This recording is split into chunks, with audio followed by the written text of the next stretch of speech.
Alors, bonsoir à tous, heureux de vous retrouver encore une fois, mes chers élèves. Alors, dans cette deuxième partie, Zoom numéro 2, nous allons ensemble euh, parler un petit peu des questions, ou c'est-à-dire déterminer l'ensemble des questions qui font l'objet de l'étude d'une fonction numérique d'une variable réelle x. Et ce que je vais vous proposer dans cette capsule, sachez d'avance que c'est inévitable comme connaissance. Vous deviez vraiment maîtriser ces connaissances, ces questions, et ces questions qui vont faire l'objet de pas mal de résumés, de cours et pas mal d'exercices.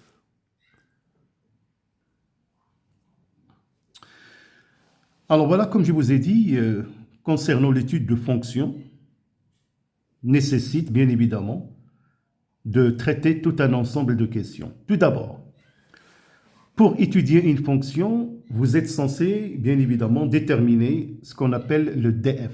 Alors, DF, c'est quoi? C'est le domaine de définition, c'est-à-dire c'est le domaine d'étude.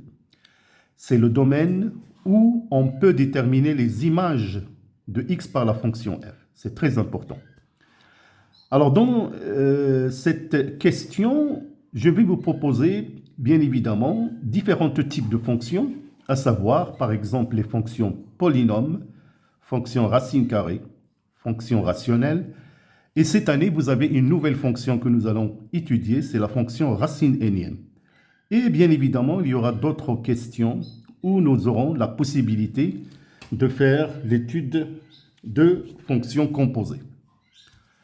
Alors, le domaine de définition, donc, c'est un domaine qui est capital, important pour l'étude d'une fonction.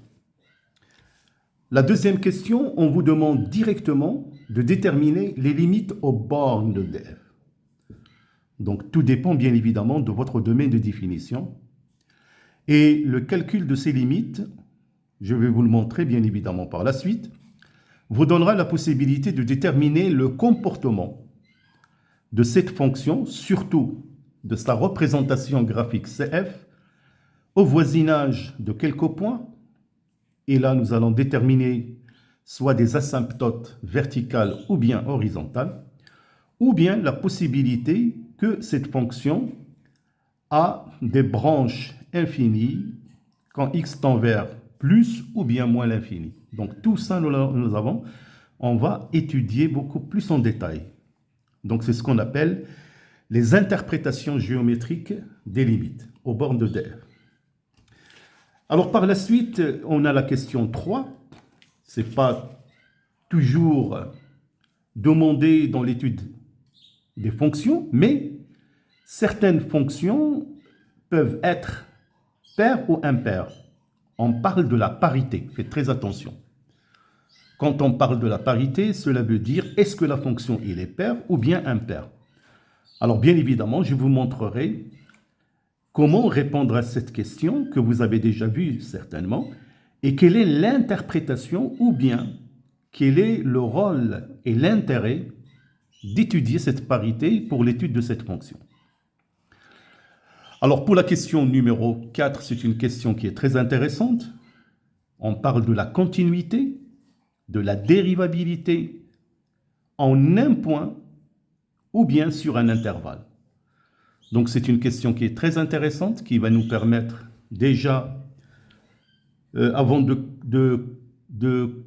d'étudier la continuité ou bien la dérivabilité, nous allons calculer tout un ensemble de limites qui vont nous permettre d'avoir quelques astuces, quelques méthodes et techniques pour éviter dans le calcul des limites ce qu'on appelle les formes indéterminées que je vais vous présenter par la suite. Donc la continuité et la dérivabilité, c'est une question qui est très intéressante, soit en un point ou bien sur un intervalle. Alors par la suite, on vous demande bien évidemment de déterminer la monotonie d'une fonction.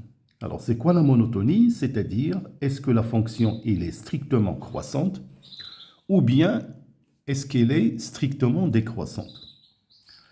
Alors pour étudier la monotonie d'une fonction, bien sûr, vous êtes obligé de déterminer la fonction dérivée, qu'on appelle la fonction f' de x. En général, on va déterminer pour quelle valeur de x cette fonction f' de x s'annule. Si f' de x est strictement positive, dans ce cas-là, on dit que f est strictement décroissante. Si f' de x est négative, on dit que la fonction f est décroissante. Alors par la suite, la monotonie de la fonction nous permet tout simplement d'établir ce qu'on appelle le tableau de variation. C'est-à-dire, c'est un tableau que je vous montrerai par la suite, où nous avons pratiquement toutes les informations concernant la monotonie de cette fonction. Alors, soit avant ou après, pour la question numéro 7, on peut vous demander d'étudier des branches infinies. Alors, les branches infinies, c'est le comportement de la courbe CF, la courbe représentative de la fonction, au voisinage de plus l'infini ou bien moins l'infini. Est-ce qu'il admet des branches paraboliques de direction OY ou bien OX ou bien d'autres comportements au voisinage de certaines, par exemple, droites.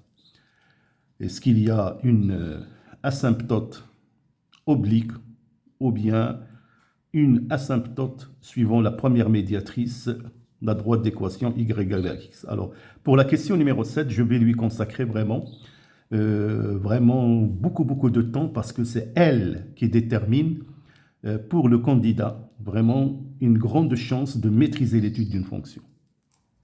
Alors, pour la question numéro 8, donc, après avoir déterminé le tableau de variation, alors donc, après avoir déterminé le tableau de variation, on peut choisir un intervalle, donc i, sur lequel cette fonction il est monotone, et on peut vous demander d'établir éventuellement, est-ce que cette fonction admet une fonction réciproque. On peut vous demander d'établir le df-1 de x de cette fonction. Alors la fonction réciproque, on la note f-1. Et on peut vous demander bien évidemment de calculer df-1' de x. Sachez bien évidemment cette relation qui est très importante. F rond f-1 de x est égal à x. Donc, concernant aussi cette question numéro 8, on aura largement le temps de traiter tout un ensemble d'exemples pour vous. Alors, pour la question numéro 9, c'est une question de base.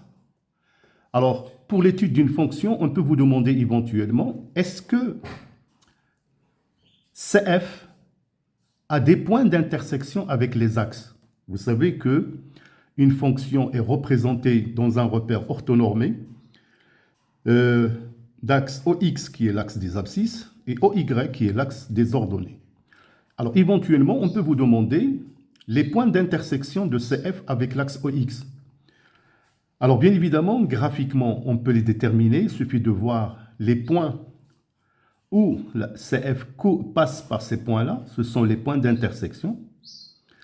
Par exemple, ici, nous avons CF, il coupe l'axe OX en 0 et en 2.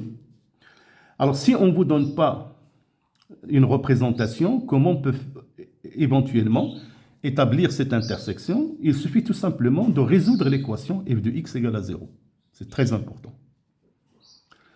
Pour déterminer les points d'intersection de CF avec l'axe OY, vous allez tout simplement calculer f de 0. Et si cette image de 0 par f existe, donc par exemple ici 2, voilà, la courbe il passe par 2. Alors pour la question numéro 10, c'est une question qui est très intéressante, c'est le théorème des valeurs intermédiaires. Alors bien évidemment, ce théorème nous permet parfois de déterminer les points d'intersection de la courbe CF avec l'axe, par exemple, l'axe d'équation y égale à 0. Alors pour cette question, on peut vous proposer deux cas. On peut vous demander l'équation f de x égale à 0 admet une solution unique que nous notons alpha appartenant à l'intervalle AB. Pour démontrer ce théorème, bien évidemment, il faut que la fonction f soit continue sur l'intervalle AB. Il faut que cette fonction soit strictement monotone, donc vraiment à déterminer sur AB, et il faut calculer le produit f de A multiplié par f de B, qui doit vraiment être négatif, ce produit. Alors, si les trois conditions sont réunies, alors on peut dire que l'équation f de x égale à 0 admet une solution unique. Alors, pour déterminer, par exemple, un encadrement avec précision, c'est-à-dire on veut vraiment savoir le point exact, ou plutôt vraiment assez précise, par laquelle la courbe C il passe. Alors on va faire une technique de dichotomie, et cette technique en général très peu utilisée, mais je vous donnerai bien évidemment un exemple. Donc un exemple juste pour vous, pour savoir comment faire un encadrement.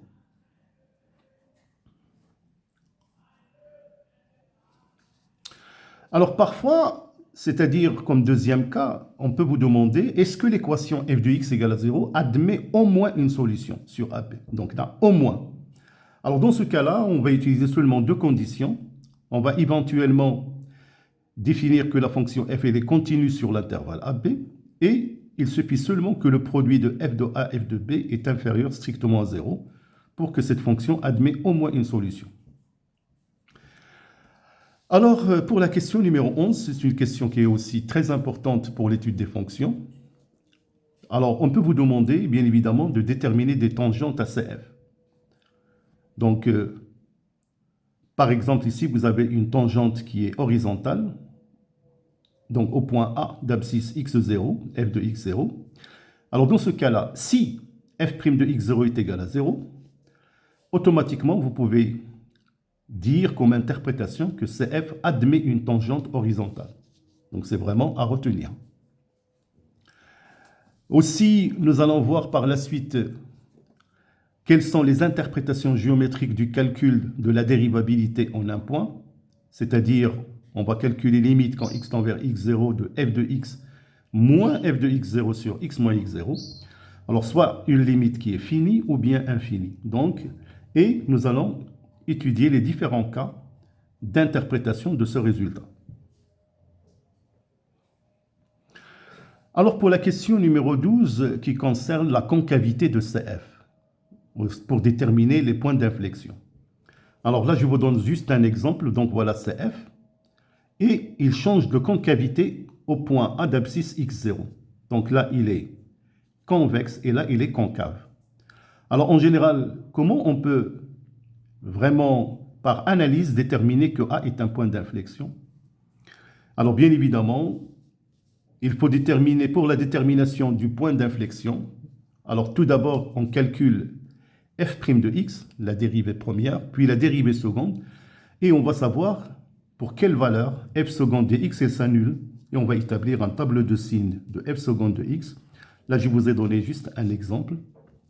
Et nous avons, ici, on remarque qu'en x0, f seconde de x, elle change de signe. Donc là, plus, donc là, c'est convexe, là, c'est moins, c'est concave.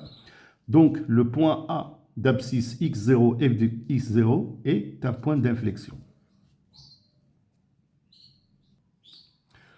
Alors, bien évidemment, il y a des cas particuliers où il faut faire très attention. Alors, parfois, on calcule f' de x. Alors, f' de x, il s'annule en x0, mais on remarque qu'il ne change pas de signe. Alors, dans ce cas-là, on peut dire que le point A d'abscisse x0, f de x0 est un point d'inflexion. Donc ça, c'est un cas très important à retenir.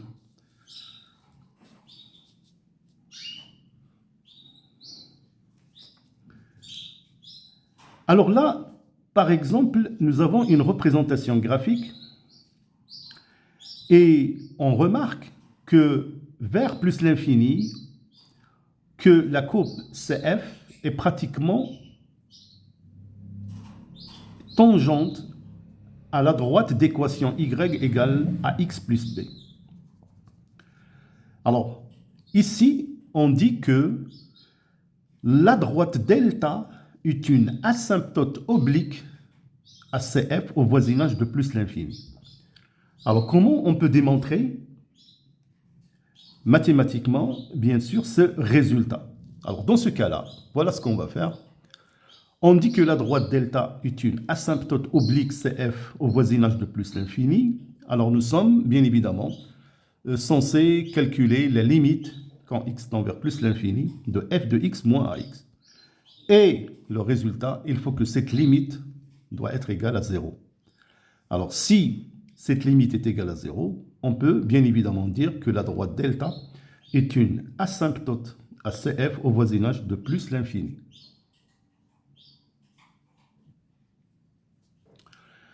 Alors, pour la question numéro 14, on peut vous demander de déterminer la position de la courbe CF par rapport à une droite delta. Alors, soit graphiquement.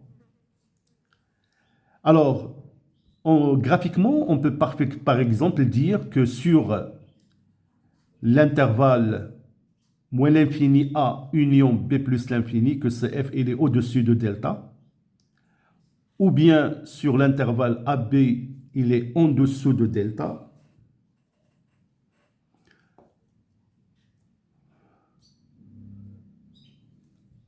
Alors, donc ce résultat, il correspond bien évidemment à ce graphe-là.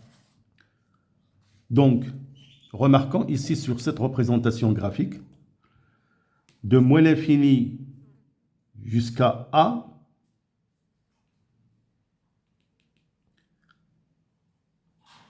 voilà, et de B vers plus l'infini, donc CF, elle est au-dessus de delta. Par contre, sur l'intervalle AB, elle est en dessous de delta. Donc graphiquement, on peut le déterminer facilement. Alors, comment on peut déterminer ce résultat d'une manière algébrique? Alors, il suffit bien évidemment de calculer f de x moins ax plus b. Et on va étudier le signe de ce résultat. Si f de x moins ax plus b est positif, alors dans ce cas-là, on dit que CF elle est au-dessus de delta. Si f de x moins ax plus b est négatif, il est en dessous, bien évidemment, de delta.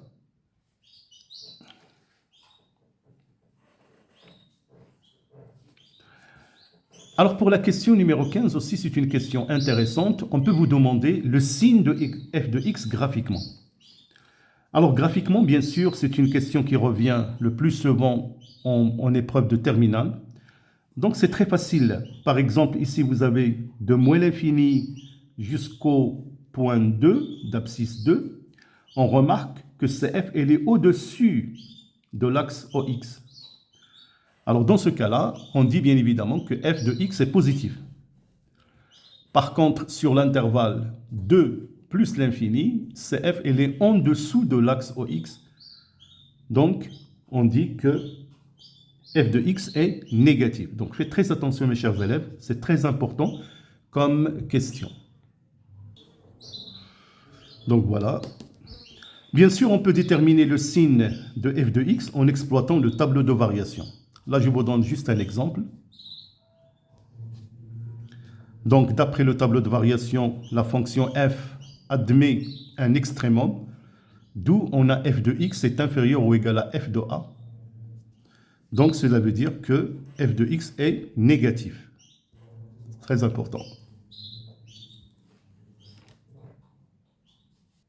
Alors là, vous avez un autre exemple. D'après le tableau de variation, f admet un minimum. Donc, on a f de x supérieur ou égal à f de a, qui est donc f de x supérieur ou égal à 0. Alors, bien sûr, je vais vous proposer d'autres cas où nous allons déterminer le signe de f de x. Alors, pour la question numéro 16, bien sûr, nous avons déjà parlé de la fonction réciproque d'une fonction sur un intervalle donné. Alors sachez, on peut vous demander de tracer les deux courbes, CF et CF-1. Il faut savoir tout simplement qu'ils sont symétriques par rapport à l'axe d'équation y égale à x. Donc c'est très important.